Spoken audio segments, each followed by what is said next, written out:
Yep. Mom. Hello. Hello. It is there, oh. You saw it,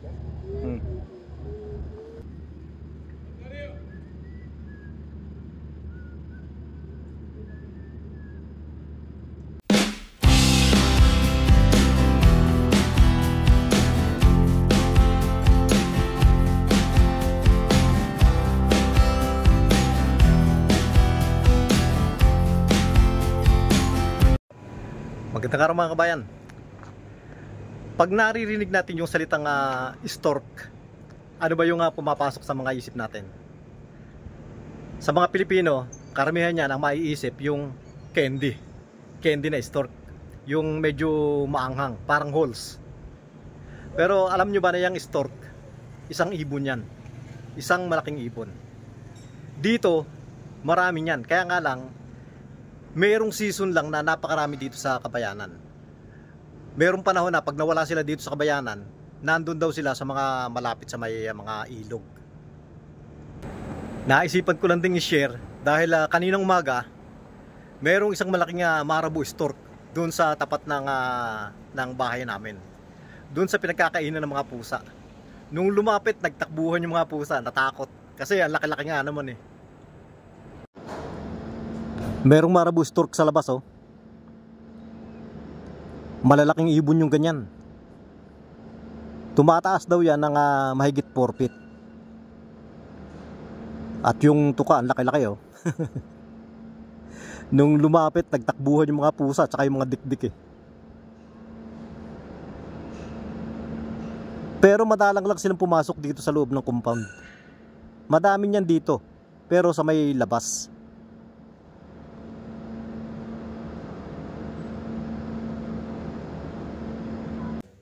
Video natin.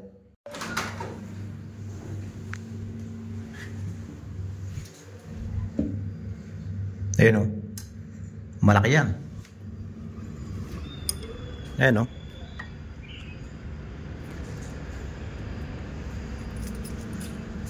Malaki yan, oh.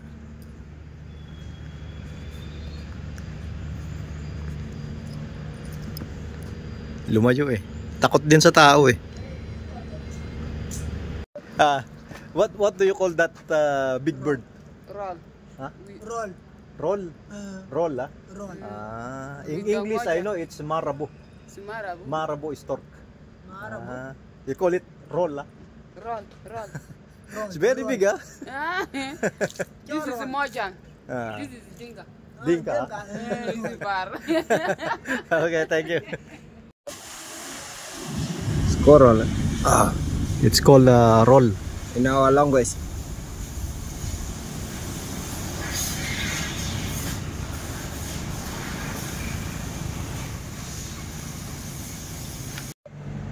Pero bago ko po ituloy yung video, baka meron pa po dyan mga nanonood pero hindi pa nakasubscribe. Baka naman po pwedeng pasubscribe yung munti nating channel.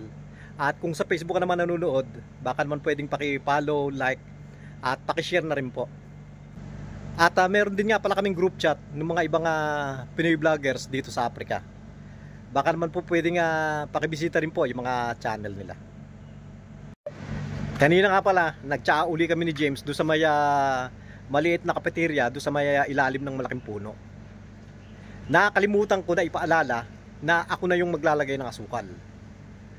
Dito kasi, kapag hindi mo sinabi na ganon, pag sila yung naglagay ng asukal, ang inilalagay nila niyan, 5 kutsara doon sa isang tasa. Ang katwiran nila, bahala na daw yung iinom. Kung gusto ng matamis, haluin mo lang ng haluin. Kung ayaw mo ng matamis, huwag mong haluin. Ganon ang nakasanayan nila. Kaya kanina, ganon yung naibigay sa akin. Nakakalimutan ko ipagbilin yung asukal, oh. Ganyan sila kadami kung maglagay ng asukal.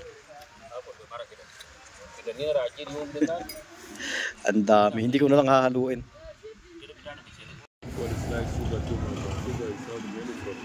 You lend me now. I'm no longer taking too much sugar.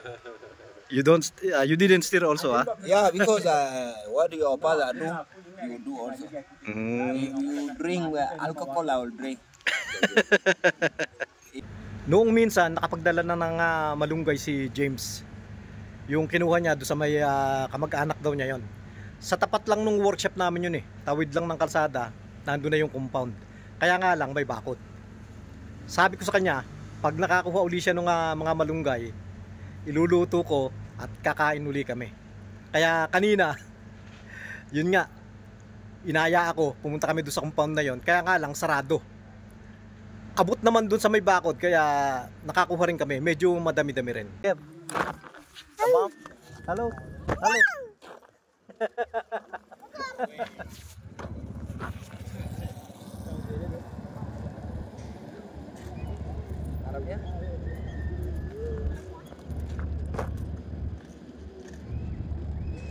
It is there, oh. You saw it,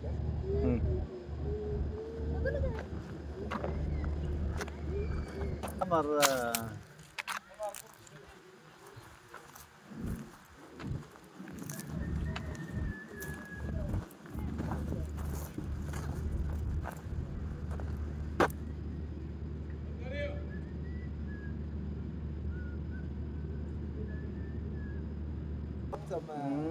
but this one is I will bring here. You eat. Like this? Yes. Not like that. Not like this when it's cooked. After cooking. After cooking. Yeah, okay, go ahead. Can be at a mom. You first bring. If it is good, you I will also continue buy. also. Maybe he will take also some. Yeah, yeah. He will not leave some for us. This one outside the village is too much. I know. Yeah. But you're not even eating. in the village here. Then you see the other one. Marian, This fair one, dry. yeah, you see. This one will do water. Will do water like this one. chef. You see that. I know. Chef, chef, go to the more about chef. Like water gut. Nakakuha naman kami, medyo madami-dami na to. Madami na to. Yung ibang kasamahan namin, natatawa pa rin sila. Yung mga hindi pa nakatikim. Sabi, ano daw gagawin namin dito? Sabi ko, iluluto ko. Magdadala ka ako pagka nailuto ko. Tikman nila. Yung mga nakatikim na, sabi nila, masarap. Pero yung mga hindi pa nakatikim, ay, yun ang mga natatawa ka ngayon na. Kaya bukas, yun naman yung kakainin namin. Iluluto ko mamaya. Kaya kanina, tuwan-tuwa na naman nung malaman niya na bukas kakain uli kami. At yan lang po muna sa ngayon mga kabayan. Sana po nagustuhan nyo rin yung video natin ngayon. At maraming salamat po doon sa mga laging nanonood na mga ina-upload ko. At bago ko nga pala tapusin yung video, shoutout po muna ulit tayo. Happy birthday po kay Owa Ruela. Happy birthday po. At shoutout po kila Nicolas Lanario, Pablo Garcia, Neil J. Pones, at kaya Roberto Bautista. At sa lahat po ng mga sumusubaybay sa channel natin, maraming salamat po.